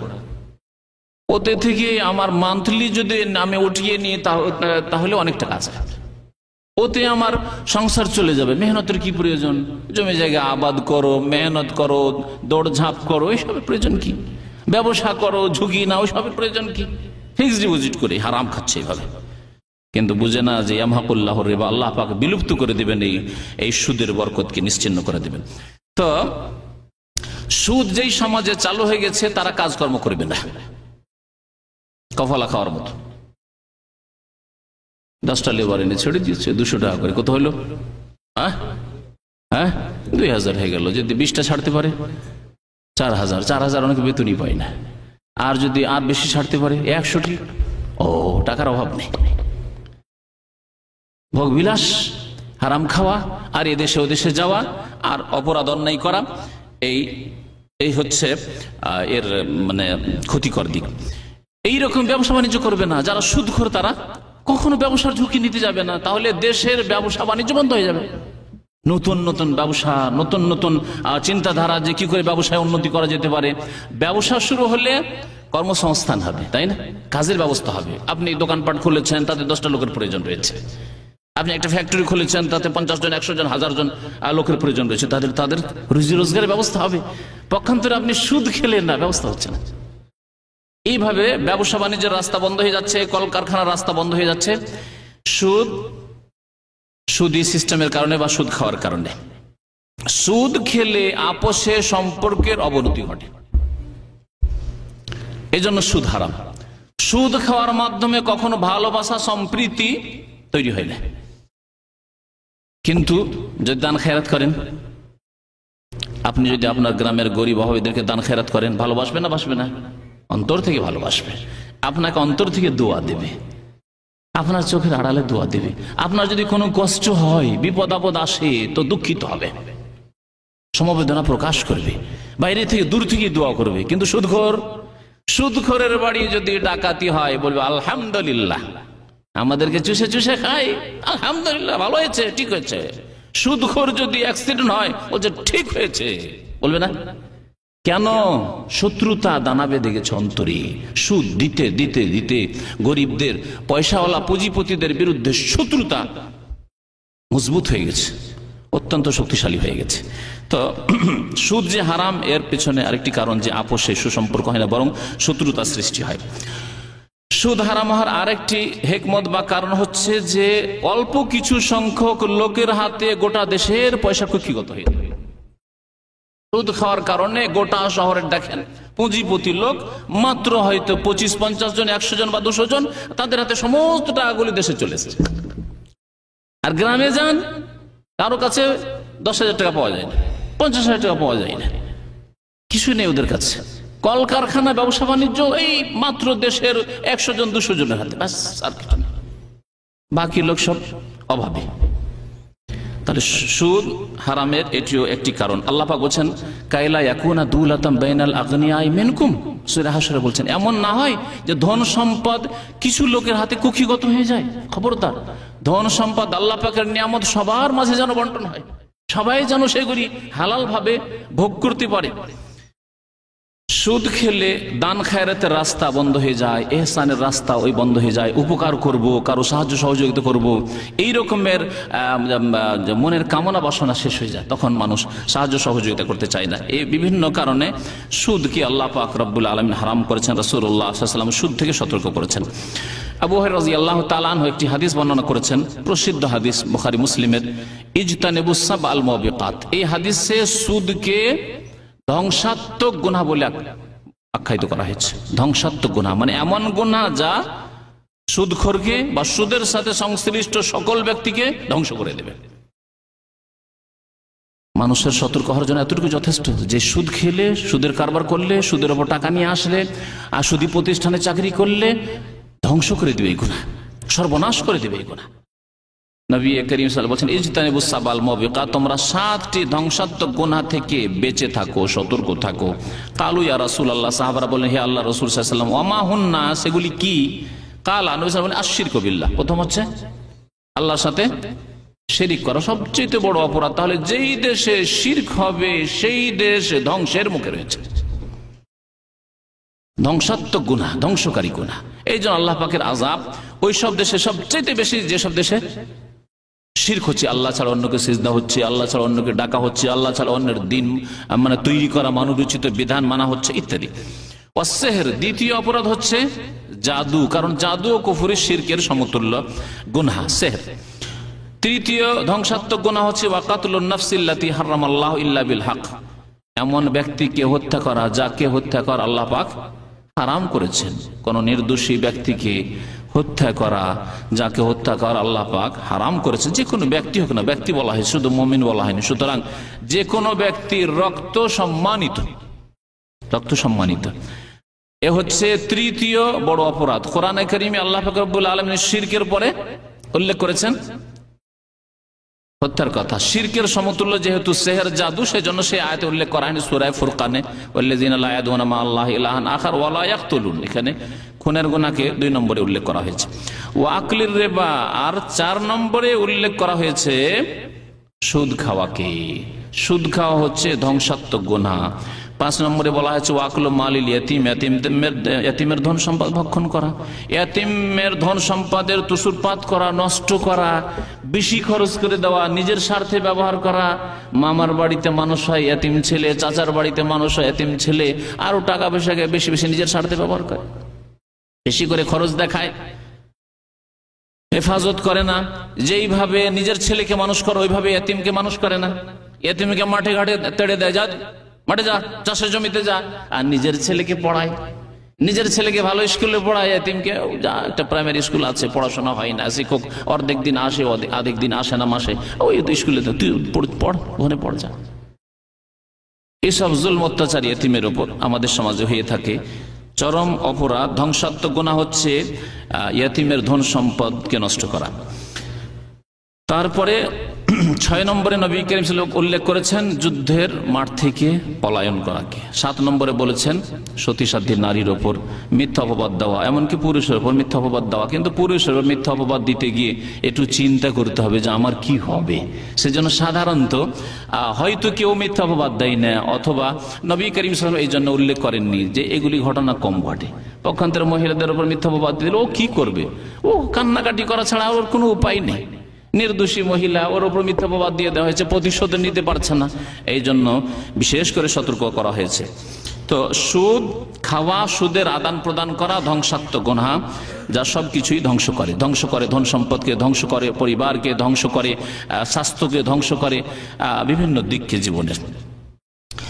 আব্দুল্লাহ বিন মাসউদ রাদিয়াল্লাহু তাআলা আনহু বর্ণনা করেছেন যে রাসূলুল্লাহ সাল্লাল্লাহু আলাইহি ওয়াসাল্লাম লানত করেছেন, লানা রাসূলুল্লাহ সাল্লাল্লাহু আলাইহি ওয়াসাল্লাম আকিলার রিবা, সুদখোরের উপর, ওয়া মুকিলাহু, এবং যে সুদ খাওয়ায় তার উপর লানত করেছেন। কে? এসে সুদের উপর যে টাকা নিয়ে আসে, সুদের উপর টাকা নেই, অর্থাৎ অভাবী, অথবা না হলে বড় বড় প্রতিষ্ঠান, আমার প্রতিষ্ঠানকে আর একটু বড় করবো, সেই জন্য সুদের উপর টাকা লোন নিয়ে বাড়ি করব, লোন নিয়ে আমি আমার এই করব সেই করব। এরা তো যে সুদ খায় এবং যে সুদ খাওয়ায়, এই দুইজনের উপর রাসূলুল্লাহ সাল্লাল্লাহু আলাইহি ওয়াসাল্লাম কি করেছেন? লানত করেছেন। লানত মানে অভিশাপ, অভিশাপ মানে আল্লাহর রহমত থেকে বঞ্চিত করার ঘোষণা, আল্লাহর রহমত থেকে মাহরুম, বঞ্চিত, যার উপর আল্লাহর রহমত হবে না, জান্নাতে যাবে না। নবী করিম সাল্লাল্লাহু আলাইহি ওয়াসাল্লাম একটি হাদিসে বলেছেন, কোন ব্যক্তি আল্লাহর রহমত ছাড়া জান্নাতে, লা ইয়াদখুলু আহাদুম মিনকুমুল জান্নাতা ইল্লা বিরাহমাতিহি, আল্লাহর রহমত ছাড়া কোন ব্যক্তি জান্নাতে যেতে পারবে না। নবী করিম সাল্লাল্লাহু আলাইহি ওয়াসাল্লামকে সাহাবারা জিজ্ঞাসা করে, ওয়ালা আনতা ইয়া রাসূলুল্লাহ, আপনিও নিজের আমল দিয়ে জান্নাত যেতে পারবেন না? আপনি আপনার দিনের খেদমত দিয়ে, দাওয়া এবং আপনার অসংখ্য মানুষ আপনার দ্বারা কুফরি থেকে, জাহান্নাম থেকে উঠে আসলো, তা দিয়ে আপনি জান্নাতে যেতে পারবেন না? ওয়ালা আনা, আমিও যেতে পারবো না। ইল্লা ইয়াতাগাম্মাদানি আল্লাহু বিরাহমাতিন মিনহু ওয়া ফদল, আল্লাহর ফজল করমে, আল্লাহর রহমতে যদি আমাকে ঢেকে নেয় আল্লাহ পাক রব্বুল আলামিন, তাহলে আমি জান্নাতে যেতে পারবো, না হলে কোন ব্যক্তি নিজের আমল দিয়ে জান্নাতে যেতে পারবে না। কারণ একটি নিয়ামত সম্পর্কে আল্লাহ যদি বলেন তোমাকে দৃষ্টি শক্তি দিয়েছিলাম, এর বদলা কি দিয়েছো দাও, নামাজ দিয়ে কিনে নেবে, গেল অতি নামাজ গেল। তোমাকে ব্রেন বুদ্ধি দিয়েছিলাম, পাগল করিনি, চিন্তা শক্তি দিয়েছিলাম, বিদ্যা দিয়েছিলাম, এই নিয়ামতের হক আদায় করো। কি দেবেন? যাকাত দিয়ে দিলাম, রোজাগুলি দিয়ে দিলাম। এই করতে করতে দেখা যায় 2-4টা নিয়ামতের সমস্ত আমল শেষ। 2-4 নিয়ামতের শুকরিয়া আদায় হবে না, সমস্ত আমল শেষ। তাহলে আখেরাতে জান্নাতে যাবেন কি দিয়ে? কি দিয়ে জান্নাতে যাবেন? পায়ের নিয়ামতের কি দিবে আল্লাহ পাক রব্বুল আলামিনকে? হাতের নিয়ামতের কি দিবে আল্লাহ পাক রব্বুল আলামিনকে? জবান বলার নিয়ামত, এর বদলে আল্লাহকে কি দিবে? কি হক আদায় করেছে? দুনিয়ার যে নিয়ামতগুলি রয়েছে নিজের শরীরে, অঙ্গ প্রত্যঙ্গে, সেগুলির হক আদায় হবে না ইবাদত বন্দেগী দিয়ে। তাহলে জান্নাত আমল দিয়ে কি করে যাবে? এজন্য জান্নাত একমাত্র আল্লাহ পাক রব্বুল রহমতে যাবে। তবে রহমত পাওয়ার কারণ হচ্ছে ঈমান এবং নেক আমল, মনে রাখবেন। এমন নয় যে বেআমল নামাজ পড়ি না আর আল্লাহ রহম করলে জান্নাত যাব, এত বড় আশা করিয়েন না। আমল করার পরে আল্লাহ পাকের কাছে আশা করেন। তারপরে রাসূলুল্লাহ সাল্লাল্লাহু আলাইহি ওয়াসাল্লাম লানত রয়েছে তিরমিজির হাদিসে অতিরিক্ত, শাহেদাইহি, যারা সাক্ষী থাকবে সুদের সাক্ষী, সুদের কারবার হইল, আদান প্রদান হলো, সাক্ষী থাকলেন আপনি, প্রতিষ্ঠানের হোক আর ব্যক্তি পর্যায়ে হোক। ওয়াকাতিব, এবং সুদের কথা যে লিখলো, একটা পেপার লিখলেন যে অমুক ব্যক্তি অমুকের কাছে এত টাকা নিল আর বাৎসরিক বা মাসিক এত টাকা করে সুদ দেবে, লানত, আল্লাহর রহমত থেকে বঞ্চিত। আর যারা রাত দিন এই চাকরি করছে, সুদের খাতা, সুদি ব্যাংকের চাকরি, তাদের উপরও রাসূলুল্লাহ সাল্লাল্লাহু আলাইহি ওয়াসাল্লামের অভিশাপ রয়েছে। হাদিসটি সহিহ মুসলিমে রয়েছে এবং তিরমিজিতে কিছু বাড়তি রয়েছে। নবী করিম সাল্লাল্লাহু আলাইহি ওয়াসাল্লামের আরেকটি হাদিস মুস্তাদরাক হাকিমে রয়েছে, আর রিবা সালাসাতুন ওয়া সাবউনা বাবান, সুদের 73টি স্তর রয়েছে, 73টি স্তর রয়েছে। সর্বনিম্ন হচ্ছে মিসলা আইয়ান কে রাজুল উম্মাহ, মায়ের সাথে জেনা করার মতো গুনাহ। জেনা নয় শুধু, মায়ের সাথে জেনা করার মতো। তাহলে জেনার গত সপ্তাহে বা তার আগের সপ্তাহে আলোচনা করেছে জেনা সম্পর্কে। জেনার অপরাধ কত বড় অপরাধ, তার চাইতে বড় অপরাধ হচ্ছে সুদ খাওয়া। এই জন্য সর্বনিম্ন সুদ হচ্ছে মায়ের সাথে জেনার মতো, সাধারণ জেনা নয়, অসাধারণ জেনা আর মতো গুনাহ। এবং হাদিস সহিহ, আলবানী রহমতুল্লাহ আলাইহি হাদিসটিকে সহিহ বলেছেন। আর একটি হাদিসে রয়েছে যে দিরহামুন রিবান, একটি টাকা যদি সুদ খান, একটি টাকা বেশি নয়, ইয়াকুলুহু রাজুলু ওয়া হুয়া ইয়ালামু, জেনে শুনে যদি সুদ খান, অজান্তে নয়, জেনে শুনে যদি সুদ খান, আসাদ্দু মিন সিত্তাতিন ওয়া সালাসিনা জানিয়া, 36 বার জেনা করার চাইতে বড় অপরাধ। সুবহানাল্লাহ। হাদিস জয়ীফ নয়, বরং হাদিস মুসনাদ আহমদে রয়েছে, তাবারানীতে রয়েছে। আল্লামা শেখ আলবানী রহমতুল্লাহ হাদিসটিকে সহিহ বলেছেন সহিহুল জামে নামক কিতাবে। নবী করিম সাল্লাল্লাহু আলাইহি ওয়াসাল্লামের আরেকটি হাদিস রয়েছে, আর রিবা ওয়াইন কাসরা ফাইন আকিবাতাহু ইলা কুল্লিন। যদিও মনে হয় যে সুদ খেয়ে অনেক টাকা হয়ে গেল, সুদের উপর টাকা রেখে ফিক্সড ডিপোজিট করে অনেক টাকা পয়সা হইল, কিন্তু শেষ পরিণাম তার কমে যাওয়া, ঘাটতি, মাইনাস হওয়া, কমবে, একদিন ধ্বংস হয়ে যাবে, নিশ্চিহ্ন হয়ে যাবে। নবী করিম সাল্লাল্লাহু আলাইহি ওয়াসাল্লামের ভবিষ্যৎবাণী। ইবনে মাসউদ রাদিয়াল্লাহু তাআলা হাদিসটি বর্ণনা করেছেন এবং মুস্তাদরাক হাকিমে রয়েছে। হাদিসটি আল্লামা নাসিরুদ্দিন আলবানী রাহমাতুল্লাহ সহিহ বলেছেন। আরেকটি হাদিসে রয়েছে, ইজা যাহারা জিনা ওয়ার রিবা ফি ক্বরিয়াতিন ফাকাদ আহাল্লু বিআনফুসিহিম আযাবাল্লাহ। যখন কোন দেশে, কোন শহরে, কোন গ্রামে জিনা ব্যভিচার হতে লাগবে এবং সুদ খাওয়া শুরু হবে, ফাকাদ আহাল্লু বিআনফুসিহিম আযাবাল্লাহ, আল্লাহর আযাব তখন নিজেদের উপর তারা ডেকে নিয়ে আসবে। সুবহানাল্লাহ। আল্লাহর আযাব সেই দেশের উপর আসবে, আল্লাহর আযাব সেই সমাজের উপর আসবে, সেই গ্রামে আসবে যেই গ্রামে জেনা হবে, যেই গ্রামে সুদ খাওয়া হবে। এই জন্য দেখা যাচ্ছে আযাব আর আযাব। আজকে দেখছেন না, পশ্চিমে আযাব, পূর্বে আযাব। 150 ফ্লাইট একদিনে উঠতে পারলো না। কি আল্লাহর আযাব, কি আল্লাহর আযাব। এসব খবর আপনাদের কাছে আছে। সুদ সবচেয়ে বড় অপরাধ, জেনার মতো অপরাধ সেসব দেশে অপরাধী মনে করা হয় না, বরং সুদকে মনে করা হচ্ছে যে আর্থিক সমস্যার সমাধান। যদিও এই ক্ষেত্রে তারা ফেলিওর হয়ে যাচ্ছে, তারপরেও মানতে তারা রাজি হচ্ছে না। তাবরানীর হাদিস এবং মুস্তাদরাক হাকিমের হাদিস, আল্লামা নাসিরুদ্দিন আলবানী হাদিসটিকেও সহিহ বলেছেন। এছাড়া নবী করিম সাল্লাল্লাহু আলাইহি ওয়াসাল্লামের হাদিস জেনার ক্ষেত্রে শুনে সেই হাদিস আছে, সুদখোরকে দেখেছেন নবী করিম কি অবস্থায়, মনে আছে? হ্যাঁ, রক্তের নদীতে হাবুডুবু করছে, যেমন বেরিয়ে আসার চেষ্টা করছে, তখন ফেরেশতা আঘাত করছে পাথর দিয়ে, আবার ভিতরে ধাক্কা খেয়ে চলে যাচ্ছে। নবী করিম সাল্লাল্লাহু আলাইহি ওয়াসাল্লামকে শেষখানে জিবরিল বললেন, ওয়াল্লাযী রাআইতাহু ফিন নাহরি আকিলুর রিবা, ওই নহরে, রক্তের নহরে যে হাবুডুবু করতে দেখলেন সে হচ্ছে সুদখোর। রাওয়াহুল বুখারী, সহিহ বুখারীর হাদিস। আল্লাহ পাক রব্বুল যেন আমাদেরকে সুদ থেকে বেঁচে থাকার তৌফিক দান করেন। সুদ থেকে বাঁচবো কেমন করে আমরা সমাজকে বাঁচবো। প্রথম কথা নিজে বাঁচতে হবে, কু আনফুসাকুম ওয়া আহলিকুম, নিজের পরিবার, ছেলে মেয়েদের বাঁচাতে, ভাই বোনদের বাঁচাতে হবে, আত্মীয় স্বজনকে বাঁচাতে হবে, দেশকে বাঁচাতে হবে সুদ থেকে। প্রথম কথা, সুদ থেকে বাঁচাতে হলে আমাদেরকে কর্জে হাসানা দিতে হবে। কর্জ সম্পর্কে, ঋণ সম্পর্কে এর আগে বিস্তারিত দুটি আলোচনা হয়েছে। ঋণ আদান প্রদান করেন, বিশ্বস্ত ব্যক্তিকে ঋণ দেন এবং নিজে বিশ্বস্ত হওয়ার চেষ্টা করেন। ঋণ পাওয়ার জন্য ইমানদার হওয়ার চেষ্টা করেন, আল্লাহকে ভয় করেন এবং যত সময় ঋণ নিয়ে ফিরিয়ে দেন। ইনশাআল্লাহ তাআলা অনেকে আছে যারা আপনাকে আত্মীয় স্বজন বা দিনী ভাই, মুমিন ভাই, মুসলিম ভাই, আপনার দিন দরুদি ভাই, সে আপনাকে ধার দেবে। সুতরাং ধার দেওয়া নেওয়া করলে এই সুদি সিস্টেম ধীরে ধীরে সরে যাবে। এইরকমই যারা অসচ্ছল ব্যক্তি তাদেরকে একটু সময় দেন, ছাড় দেন। পয়সা দিতে পারছে না, ছেড়ে দেন, তারপর সুদ লাগিয়ে দিয়েন না, ঠিক আছে, যখন হবে তখন দিন, চেষ্টা করেন দেওয়ার। না দিতে পারলো, দেখছেন একেবারে অভাবী, তাহলে দান খায়রাত করে দেন, আল্লাহ পাক যেমন কোরআনে কারীমে হুকুম করেছেন। তৃতীয় উপায় হচ্ছে যে বিভিন্ন ক্ষেত্রে সহযোগিতা করা, সাহায্য সহযোগিতা করা। দান খায়রাত করে বলছি না, এটা বলছি না যে ধার দিয়ে, বরং ভিন্ন রকমের সহযোগিতা। কেমন সহযোগিতা? আচ্ছা, এই লোকগুলি, দেশের লোকগুলি সুদে কেন লিপ্ত হচ্ছে? নিজের অভাব দূর করার কারণে। হ্যাঁ, অভাব দূর করতে গিয়ে অভাব দূর করতে পারছে না, খেতে পাচ্ছে না। কেন খেতে পাচ্ছে না? কাজের ব্যবস্থা নেই। দিন মজুর করতে গেলে 50 টাকা পায়, তাতে হয় না তার। তাহলে কাজের ব্যবস্থা, ফ্যাক্টরি খুলেন, গার্মেন্টস খুলেন, বিভিন্ন রকমের বিদেশ থেকে ওই মাল সামান না আনিয়ে দেশে ব্যবস্থা করেন, যাতে করে কাজ ভালো পায় এবং ইনকাম ভালো করতে পারে। তারপরে ছেলে মেয়েদের লেখাপড়া করাতে গিয়ে হিমশিম খাচ্ছে, পয়সা জোটাতে পারছে না, সেই জন্য লেখাপড়ার পয়সা যেন লাগে ফ্রি করে দেন, মাধ্যমিক পর্যন্ত, উচ্চ মাধ্যমিক পর্যন্ত, কলেজ লেভেল সব ফ্রি। বই ফ্রি করে দেন, পড়াশোনা ফ্রি, যাতায়াত স্কুলে যাবে ফ্রি। এইভাবে যদি ফ্রি করে দেওয়া হয় তাহলে এই গরিব লোকগুলি সুখী। আজকে দেখেন সৌদি আরবে অন থেকে শুরু করে পিএইচডি পর্যন্ত লেখাপড়া সব ফ্রি। সুবহানাল্লাহ। হয়তো অনেকে জানেন না, ক্লাস 1 থেকে শুরু করে পিএইচডি ডক্টরেট পর্যন্ত লেখাপড়া সব কিছুই free. Medical science, doctor, MBBS হবে, স্পেশালিস্ট হবে, সব ফ্রি। যদি পড়াশোনার মতো শক্তি থাকে, ব্রেন যদি থাকে। বিদেশে যাবে পড়ার জন্য, বিদেশে পড়বে ফ্রি। এমন সাবজেক্ট পড়ার জন্য হয়তো বিদেশ যাবে, এখানে পড়াশোনার চাইতে ওখানে পড়াশোনা ভালো মনে করছে, ঠিক আছে যাও পড়ে আসো, ফ্রি, সরকারের খরচ। এইভাবে যদি মুসলিম সরকার অথবা দেশের লোকেরা, পয়সার লোকেরা যদি সহযোগিতা করে একে অপরের, তাহলে সুদের উপর টাকা নিতে যাবে না।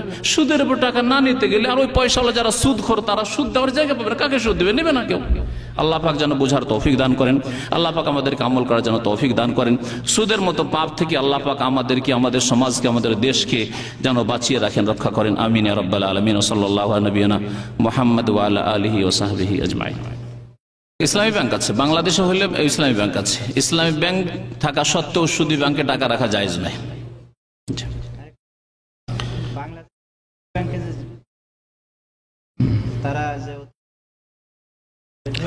হ্যাঁ হ্যাঁ, তারা ব্যবসা করে। সুদ আল্লাহ কি বললেন? হারাম, কিন্তু ব্যবসা হালাল। মুদারাবা ব্যবসা, অর্থাৎ আমার টাকা আছে কিন্তু ব্যবসা করার বুদ্ধি নেই, ব্যবসার টেকনিক বুঝি না আমি। তাহলে আমি ব্যাংকে দিয়ে দিলাম, ইসলামী ব্যাংকে দিলাম যে বাবা তোমরা ব্যবসা করো, আর ব্যবসা করে লাভ লস যা হয়, লস হলে আমি শরিক থাকবো, আর লাভ হলে আমাকে যা লাভ হয় লভ্য অংশ থেকে দেবে। কিন্তু এই শর্ত স্বীকার করে নিতে হবে তাতে যে লস হলে আমি লস মেনে নেব এবং লসও আমার ভাগ থাকবে। এর নাম হচ্ছে মুদারাবা। কোনো ব্যক্তিকে দেন, প্রতিষ্ঠা দেন, আমার টাকা আপনাকে ব্যবসা করতে দিলাম, ব্যবসায় লাভ হলে লাভ দেবেন, লস হলে লস, লভ্য অংশ থেকে। আর সুদ হচ্ছে না, আমি টাকা দিলাম আপনাকে, এত টাকা আমি নেব, আপনার লাভ হইল লস হলো ওইসব শোনারও আমার প্রয়োজন করে না, আর দেখারও প্রয়োজন না, তদন্ত করার দরকার নেই। সুদ হারাম এবং ব্যবসা হালাল। ইসলামী ব্যাংক ব্যবসা করে।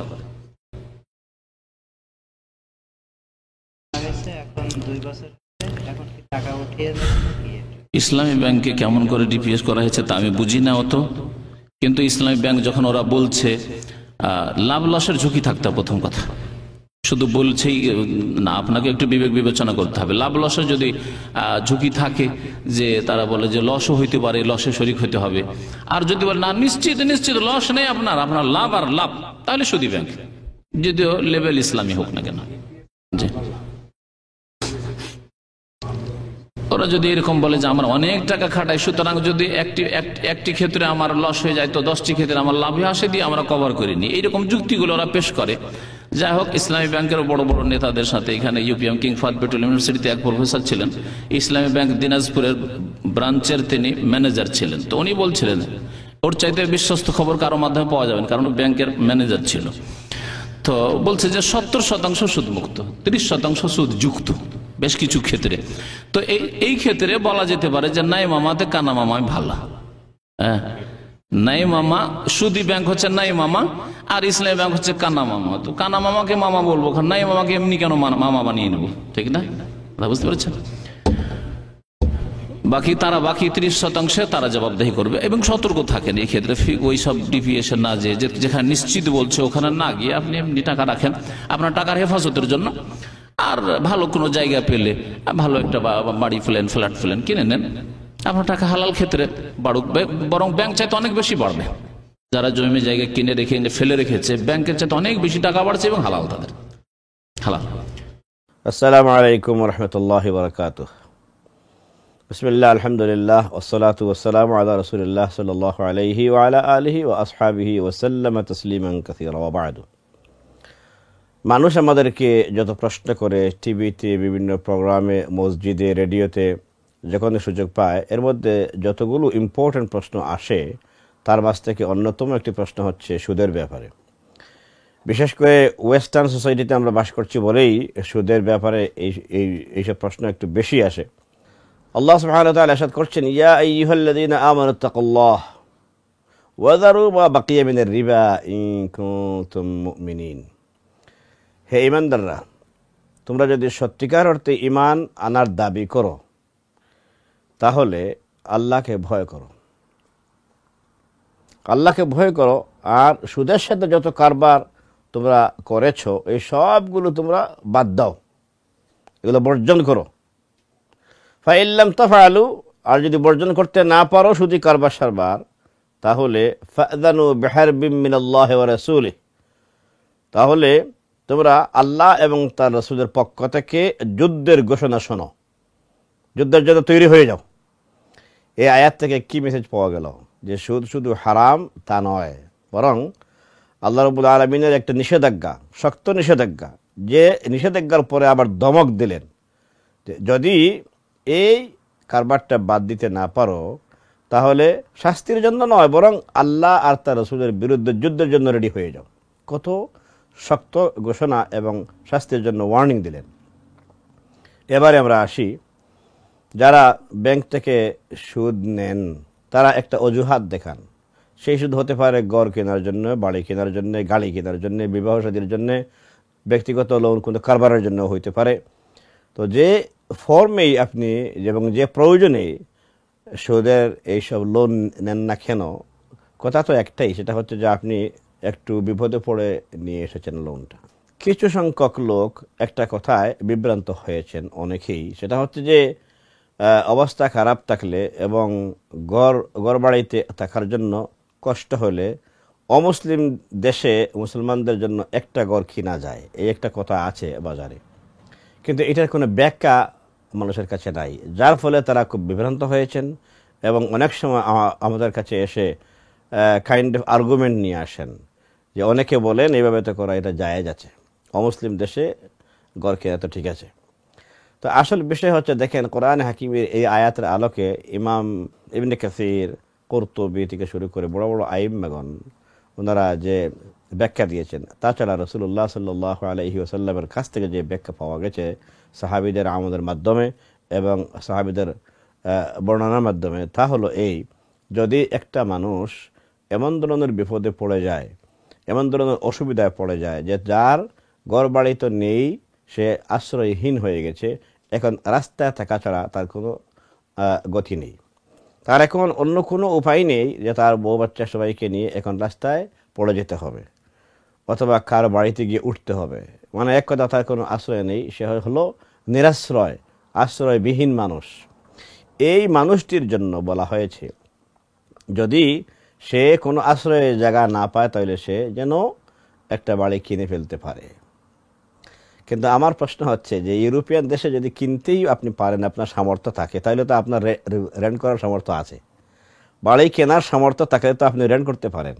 আর যদি আপনি লিগেল মানুষ হন এইসব দেশে, তাহলে তো আপনাকে গভর্নমেন্ট ঘর বাড়ি দিতে বাধ্য, আপনাকে দেবে না কেন? হ্যাঁ, আপনার যদি ছোটো ঘর হয় তাহলে একটু বড় ঘরের জন্য অ্যাপ্লাই করেন, ওয়েটিং লিস্টে থাকেন, হঠাৎ করে পেয়ে যাবেন। অনেক লোক 10 বছর, 12 বছর, 17 বছর পরে পেয়েছে ঘর। অসুবিধা কি? একটু কষ্ট হয়েছে, প্রাইভেসিতে অসুবিধা হয়েছে ঠিকই, কিন্তু ওনাদের সেই পর্যন্ত তো অবস্থা হয়নি যে একেবারে রাস্তায় নেমে যেতে হবে। তো সেই জন্য দেখেন কোরআনের আয়াত, আরেকখানা আয়াতে আল্লাহ সুবহানাহু ওয়া তাআলা আমাদেরকে হেল্প করেছেন। 8 পারার বিগিনিং সূরা আনআমের একেবারে শেষের দিকের আয়াত, তিনি বলেছেন ইল্লা মাতুরিরতুম ইলাইহি, যে মানুষ তার প্রাণে বাঁচা অসম্ভব প্রায় হয়ে গেছে, সে যদি কোনো শুকরের গোশত পেয়ে যায়, তার খাবার কিছুই নেই হাতে, এখন তার প্রাণ চলে যাবে, সে মরে যাবে এমন আশঙ্কা যদি হয়, তাহলে সেক্ষেত্রে সে শুকরের গোশত খেয়ে যেতে পারে। এদ্দুর পর্যন্ত খাবে, উলামায়ে কেরাম বলেছেন যদ্দুর পর্যন্ত খেলে পরে তার পেট ভর্তি হয়ে যায় না, বরং তার ক্ষুধা নিবারণ হয়, কোনো রকম সে বাঁচতে পারবে। এদ্দুর যদি সে খায় তাহলে এদ্দুর খাওয়া তার জন্য অ্যালাউড আছে, জায়েজ আছে। এটা হচ্ছে জায়েজ, এটা এদ্দুর খাওয়া হালাল হয় নাই, কিন্তু ইসলামের শরীয়তের বিষয়গুলো একটা হচ্ছে হালাল যা আল্লাহ ঠিক করে দিয়েছেন কোরআন দিয়ে, আর একটা হচ্ছে হারাম যা আল্লাহ কোরআন দিয়েই তিনি ঠিক করেছেন, আর আরেকটা হচ্ছে পারমিসিবল বা জায়েজ, মানে সমসাময়িক প্রয়োজনে তোমার জন্য এদ্দুর পর্যন্ত এলাও করা গেল। এটাকে ইংলিশে বলে পারমিসিবল, আরবিতে বলে জায়েজ, আর বাংলায় বলে অনুমোদন প্রাপ্ত। এই সামান্য প্রয়োজনে কেবলমাত্র প্রাণ রক্ষার্থে আপনার এটাকে অনুমোদন করা গেল, কিন্তু আপনার জন্য এটা হালাল হয়ে গেল না। সাবধান মুসলমান, আপনারা কথা বুঝতে কোনো কনফিউশন করবেন না।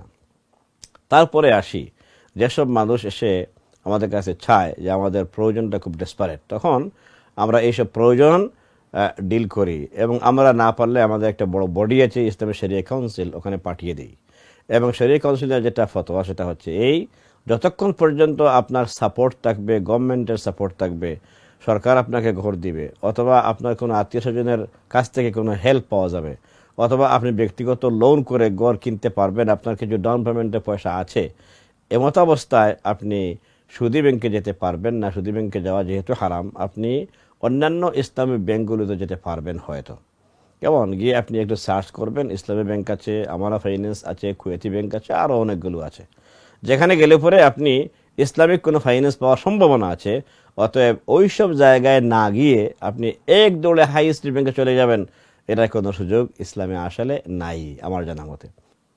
আপনি দেখেন, আপনি একটু আরামে ঘুমানোর জন্যে, আপনার প্রাইভেসির দোহাই দিয়ে আপনি গিয়ে একটু আরাম করার জন্যে ভালো কথা একটা ঘর আপনি কিনে ফেললেন, কিন্তু আপনি কি কাজ করেছেন আপনি কি জানেন? দেখেন, আপনি ঘর কিনতে হইলে ব্যাংকের সাথে ওয়াদা করা লাগে, তাদের ফর্ম আছে, ফর্ম ফিল আপ করা লাগে, কোরেটরে সাইন করা লাগে। কি সাইন করা লাগে? যে আমি আল্লাহর বিরুদ্ধে আজকে থেকে সিদ্ধান্ত নিলাম, আল্লাহ যা করেন করবেন, আমি ঘর না কিনলে হবে না, আমি লোন না নিলে হবে না, গাড়ি না কিনলে হবে না, বাড়ি না কিনলে হবে না, আমার বিয়ে না করলে হবে না, আমার বিজনেস না করলে হবে না, আমি একেবারে স্টাক হয়ে গেছি, আমার কোনো পথ নাই। এই জাতীয় নিয়ত করে যখন সাইনটা আপনি করলেন রে ভাই বা বোন, তখন থেকে আপনি শুরু করে প্রায় 20 বছর 25 বছর না হয় 30 বছরের জন্যে আল্লাহ রাব্বুল আলামিনের বিরুদ্ধে আপনি সিদ্ধান্ত নিয়ে সাইন করে আসলেন, নাম্বার 1। নাম্বার 2, এখন থেকে আপনার কোনো আমল যেগুলো আপনি ডেইলি করে থাকেন, নামাজ রোজা থেকে শুরু করে প্রত্যেকটি আমল এখন কবুল হবে কি না এটা একটা হ্যাঙ্গিং পজিশনে থাকবে। আপনি যদি তওবাতুল্লাহ করেন, আর আল্লাহ পাকের নাম হচ্ছে রহিম রহমান গফুর গফফার, তিনি যদি মাফ করে দেন তাহলে সেটা হলো ভিন্ন কথা। কিন্তু মাফ পাইলেন কি পাইলেন না এটা তো আমাদের জানার কোনো উপায় নেই, আপনার জানার কোনো ব্যবস্থা নাই। এমন অবস্থায় আপনি আল্লাহ তাআলার বিরুদ্ধে একটা সিদ্ধান্ত নিয়ে লং টার্ম, কেমন 30 বছরের জন্য, 10 বছরের জন্য মনে করেন যদি এমন হয়, তাইলে আপনি 10টি বছর আপনার নেক আমল, মকবুল আমল যেগুলা হচ্ছে, এগুলোও কিন্তু এখন আল্লাহর কাছে গিয়ে কবুল হচ্ছে না সরাসরি, এগুলো হ্যাঙ্গিং পজিশনে রয়ে গেছে, যতক্ষণ পর্যন্ত আপনি খালেস দিলে তওবা না করেছেন আর এই সুদ থেকে ফিরে না এসেছেন। এখন আসেন, বিবাহ একটা হালাল কাজ, একটা বিজনেস আপনি যদি করতে চান, এটা একটা হালাল কাজ, কিন্তু হালাল কাজটা শুরু করলেন আপনি হারাম দিয়ে। হারাম, ব্যাংক থেকে লোন নিয়ে আপনি শুরু করাটাই হচ্ছে হারাম, একেবারে হারাম। এমন অবস্থায় আপনি হালালকে বর্জন করে আর হারামকে জায়গা দিয়ে আপনি আমল করলেন হারামের উপর, আপনার পরিণতি কি আপনি চিন্তা করেছেন? মনে করেন আপনি 10 বছর পর আপনি মারা গেলেন, 20 বছরের এগ্রিমেন্ট অথবা 30 বছরের এগ্রিমেন্ট, এমনকি যদি আপনার 10 বছরের এগ্রিমেন্ট হয় আর আপনি যে বছর আনলেন তার পরের বছর মারা গেলেন, তাইলে আপনার এই লোন সুদ না হওয়া পর্যন্ত পরিবারের পক্ষ থেকে আপনার মাল থেকে এই লোন যতক্ষণ পর্যন্ত সুদ না হয়েছে ততক্ষণ পর্যন্ত আপনার উপর আযাব থাকবে, আযাব থেকে আপনি বাঁচতে পারবেন না। আর যদি মেহরবানি করে নিজের সন্তানরা মেরে ফেলে অন্যের লোনটা, তাহলে আপনি হয়তো বাঁচলেন। কিন্তু এখানে একটা সমস্যা আছে, ব্যক্তিগত কোনো লোন হইলে তো এটা জানাজানি তাকে, তারা হয়তো এটা পে করে দিল, কিন্তু ব্যাংকের লোনটা তো ব্যাংকের নিয়ম কি, সন্তানদেরকে এটা আর মারতে হয় না, ব্যাংক এটা তখন ছেড়ে দেয়, যেহেতু তাদের ক্লায়েন্ট মারা গেছে, এটার উপর আর তারা কিছু চায় না। এখন আপনি বলেন ওরা চায় না তাদের লিগেল নিয়মের কারণে, আইনের কারণে, কিন্তু আপনি তো ঋণদার রয়ে গেলেন, অর্থাৎ আপনি সুদের মতো হারাম লোন আপনার গাড়ে বহন করে, বোঝা বহন করে আপনি কবরে গিয়ে ঢুকলেন। ইন্না লিল্লাহি ওয়া ইন্না ইলাইহি রাজিউন। এই অবস্থায় এই লোনটা পে না হওয়া পর্যন্ত আপনার উপর তো আযাব চলবেই। কোন ধরনের আযাব? খুব ইজি আযাব, খুব তেমন কোনো অসুবিধা হবে না, নাউযুবিল্লাহি মিন যালিক। আল্লাহর আযাব সবটাই হচ্ছে খুব কড়া, খুব গরম, খুব বড়, খুব মারাত্মক ধরনের আযাব হবে। এমনিতেই আল্লাহ সুবহানাহু ওয়া তাআলা সূরা বুরুজে কি বলেছেন? ইন্না বাতশা রাব্বিকা লাশাদীদ ইন্নাহু হুয়া ইউবদিউ ওয়া ইউঈদ ইন্না লিল্লাহি ওয়া ইন্না ইলাইহি রাজিউন।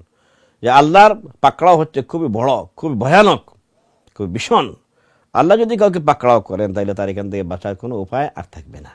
এবং আযাব কোন ধরনের হবে?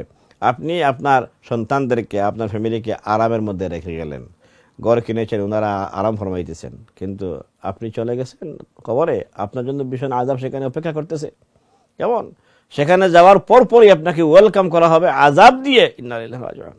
হে মানুষ, হে আমার সম্মানিত ভাই এবং বোনেরা, ভয় করা দরকার আল্লাহর আযাবকে। একটা দিন আসতেছে যেই দিন কোনো ধরনের ভ্রাতৃত্ব, কোনো ধরনের খাতির, কোনো সম্পর্ক, কোনো বন্ধুত্ব, কোনো কিছুই কাজে আসবে না। সেই দিনটি আসার আগে আপনার আমাকে ওয়ার্নিং দিয়েছেন আল্লাহ যে তোমরা সাবধান হও, সতর্ক হও। সূরা আলে ইমরানের শেষের দিকের আয়াতে আল্লাহ সুবহানাহু ওয়া তাআলা ইরশাদ করেছেন, ওয়া আনফিকু মিম্মা রাযাকনাকুম মিন ক্বাবলি আন ইয়াতিয়া ইয়াউমুন লা বাইউন ওয়ালা খুল্লাতুন ওয়ালা শাফাআ। সেই দিনকে ভয় করো যেই দিন তোমাদের কোনো খাতির চলবে না, কোনো ফ্রেন্ডশিপ কাজে আসবে না, কোনো বন্ধুত্ব কাজে আসবে না। ইয়াউমুন লা বাইউন ওয়ালা খুল্লাতুন, যেই দিন কোনো বিজনেস কাজে আসবে না। বিজনেস করেছিলেন, সেটার কোনো উপকার আপনার এটার কোনো নাফা, এটা কোনো প্রফিট আপনাকে উপকার দিবে তাও সম্ভব না। অতএব কোনো দিক থেকে আপনাকে সাহায্য করা হবে না। একমাত্র সেই দিন কবরে আপনি একা, আর আযাবের ফেরেশতারা সেখানে আছেন। তো আল্লাহর পক্ষ থেকে যদি কোনো সাহায্য তখন না হয়, কেমন? আল্লাহ রাব্বুল আলামিন তার রহম নিয়ে, তার মাগফিরাত নিয়ে আপনারা আমাকে এগিয়ে না আসেন, তাইলে তো আমাদের বাঁচার কোনো কায়দা থাকবে না রে ভাই বোন। অতএব সম্মানিত ভাই বোনেরা, আসুন আল্লাহকে ভয় করি। আযাব শুধুমাত্র ইন্তেকালের পরে কবরে হবে শুধু তা না, বরং আযাবের জন্য আপনাকে আরো কঠিন আযাবের জন্য রেডি থাকা লাগবে। কারণ হিসাব কিতাব যখন হয়ে যাবে, এরপরে যদি আপনি আসামি হয়ে যান যে ব্যাংক থেকে লোন নিয়ে এই কাজ করেছিলেন, এই জন্য আল্লাহর বিরুদ্ধে আপনি যুদ্ধ ডিক্লেয়ার করার পরও আপনি এটা করেছেন, একথা জানার পর এই দুঃসাহসিক আসামিকে কোন ধরনের শাস্তি দেওয়া হতে পারে আমি চিন্তা করা দরকার। আল্লাহ তাআলা আপনাকে, আমাকে, আমাদের গোটা মুসলিম কমিউনিটিকে আল্লাহ মাফ করে দিন এবং এই সুদের মতো, হারামের মতো সরাসরি একটি হারাম থেকে আমাদেরকে বেরিয়ে আসার তৌফিক দিন। যত ভাই বোনেরা এই পর্যন্ত চলে গেছেন, ঘরবাড়ি কিনেছেন, আপনাদের কাছে আমার একটা অ্যাপিল, আর যারা কিনেননি ওনাদের কাছে আরেকটা অ্যাপিল। যারা অলরেডি ইনভলভ হয়ে গেছেন, বেশ কিছু কয়েক বছর থেকে আপনারা রেন্ট পে করে আসতেছেন, আপনাদের কাছে অ্যাপিল হচ্ছে, প্লিজ এখনো সময় আছে তওবা করার। এখনো আপনি মরে যান নাই, আপনার তওবা কবুলও হবে, আপনি তওবা করতে পারবেন, কোনো অসুবিধা নেই। আপনি একটু টিকটাক হয়ে যান, আপনি আপনার স্ত্রী সহ একটু বসেন না, একটু পারিবারিক মিটিং করেন, করে আত্মীয় স্বজনদের মাঝ থেকে যত লিস্ট করে একটা পয়সা পাওয়া যাবে, আপনি একটু প্ল্যান করেন। সেই প্ল্যান অনুযায়ী আপনি ডাউন পেমেন্ট একসাথে দিয়ে এই ব্যাংক থেকে উদ্ধার হয়ে যান ভাই, খুব ভালো হবে। আমার সম্মানিত বোনেরা, আপনারা আল্লাহর আযাবকে বেশি ভয় করেন, আমি জানি। আপনারা নফল ইবাদত করেন, ফরজ ইবাদত করেন ঠিকমতো, ফরজ করেন, নফল করেন, যত ইবাদত করবেন, কোরআন তেলাওয়াত করবেন, দান সদকা আপনি করবেন, সবগুলো আমল গিয়ে এক জায়গায় আটকে থাকবে, কবুল হবে না। ইন্না লিল্লাহ। যতক্ষণ পর্যন্ত আপনি এই হারামের লোন থেকে না বের হবেন। আর যারা কিনেননি, আপনাদের কাছে আমার অ্যাপিল থাকবে, প্লিজ আসুন না, আল্লাহকে ভয় করি। আমরা যেভাবে করে কষ্ট করে আমরা আছি, ইনশাআল্লাহ কাউন্সিল আমাদেরকে গড় দিয়ে দিবে। আমরা আশা করব, আল্লাহর কাছে দোয়াও করব, এবং আল্লাহ রাব্বুল আলামিন আমাদেরকে এমন হারাম, যে হারামের সাথে আযাবের সম্পর্ক আছে, সেই হারাম থেকে আমাদেরকে বেরিয়ে আসার আল্লাহ পাক তৌফিক দিন, এবং ইনভলভ না হওয়ার জন্য আল্লাহ পাক আমাদেরকে সাহায্য করুন। ওয়া আখিরু দাওয়ানা আলহামদুলিল্লাহি রাব্বিল আলামিন। আসসালামু আলাইকুম ওয়া রাহমাতুল্লাহি তাআলা ওয়া বারাকাতুহু।